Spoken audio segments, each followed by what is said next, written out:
Sam Mobile just posted a very early first look at One UI 8.5 on the Galaxy Z Fold 7, and in doing so, they've sort of inadvertently confirmed some of the earlier leaks about the Galaxy Z TriFold. This is very, very interesting. Let's take a look at their article here. We tested One UI 8.5 on a Galaxy Z Fold 7, see what's new. So this is still an in-development thing. They've somehow gotten their hands on an in-development build of One UI 8.5. They've installed it on a device, and they're showing us some of these changes. And what you're going to notice is a lot of floating windows. It's actually easier to visualize this with a video that they posted on Twitter. So this is the quick settings, and watch how whenever he swipes down on the right, the quick settings pop up in a floating window. So rather than having this quick settings panel that basically fills the entire screen and is centered, it's off to the side, and you can still see everything else kind of next to it.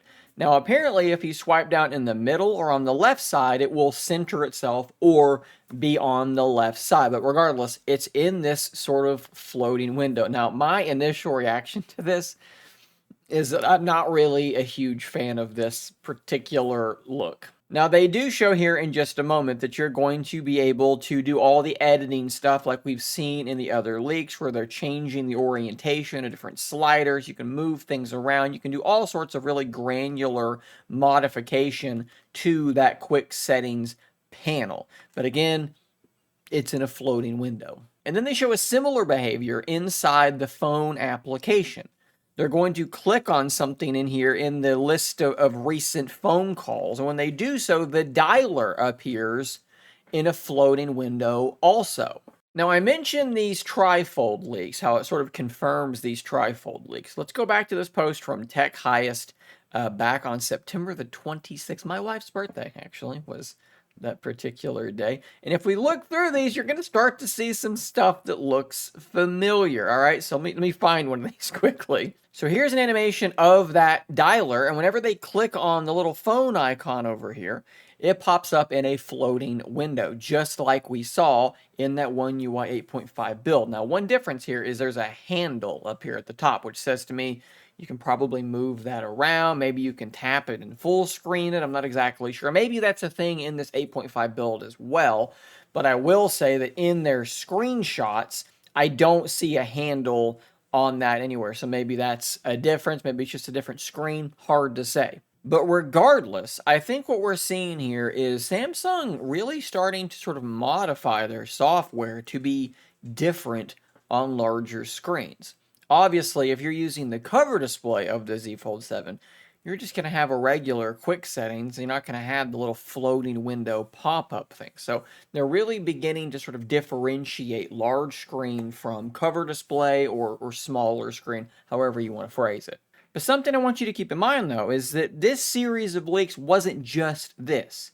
So now that we have seen this in action, okay, we've seen this in a real, like, functioning build of One UI 8.5 on a device, it lends a lot of credibility to these other leaks. And these other leaks contain some important things, like, of course, running Samsung DeX actually on the TriFold on that inner display. It showed lots of other features. So now we can really, truly look back at these earlier leaks and have complete confidence in them. I mean, we were pretty darn confident to begin with, but now there's really not a whole lot left to be said about them. These are legitimate leaks. They've kind of proven that to be true now. Now, I mentioned that I didn't really like the way that quick settings thing looked, and let me kind of explain to you why that is. I don't think that that's a great way to actually make use of the available space on your phone, right? So you're not really doing anything different with the available space. Just rather than having empty stuff on the sides, you're just having it be nothing. So it looks like it's floating on top. If we look at what Google does with their Pixel devices, and we are on the large inner screen and we pull down, guess what? We are using that full space really nicely because we have our notifications on one side and the quick settings on the other side. And if I had more quick settings here, they would fill up even more of that space. I like a very kind of sparse layout, but you could go into this and you could sort of make some of these larger, let's say, and that would potentially kind of, show you how it would fill up more and more of that space. What Samsung is doing isn't really like making better use of the space. They're just sort of having it float there, and like in the dialer, kind of a similar thing going on. I don't really know how that really helps. Couldn't that just be split screen? Couldn't it just be a split screen look? Wouldn't that be like a better use of space? Maybe I'm just crazy, but like how does having it float on top of everything else help at all? I'm sitting here looking at the dialer that is currently on this device where I primarily just receive spam calls. And I'm thinking, well, maybe if it's floating on top, you can reference a number here and then you can like type it in easier. But if you're on this screen, you can just tap on one of these calls and then there's a phone button and you can just tap that and call them. Like, I don't know. And then if you want to use the dialer, there's your dialer. It's just in like a full screen option. Again, I don't. I don't know how useful this is. Now, okay, if you're on a really big screen and the dialer pops up in a floating window, you make your phone call, and then that's your phone call.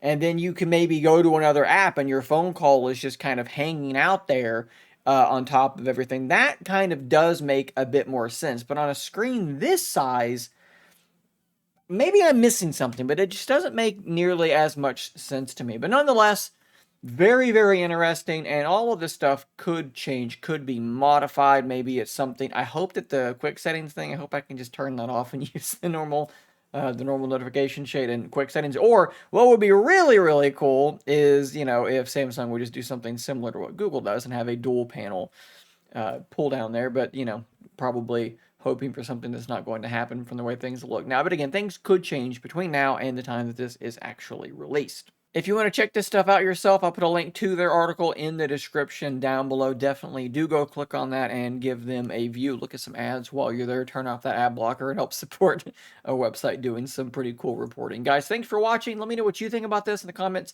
down below. I'll see you on the next one. And until next time, stay nerdy, my friends.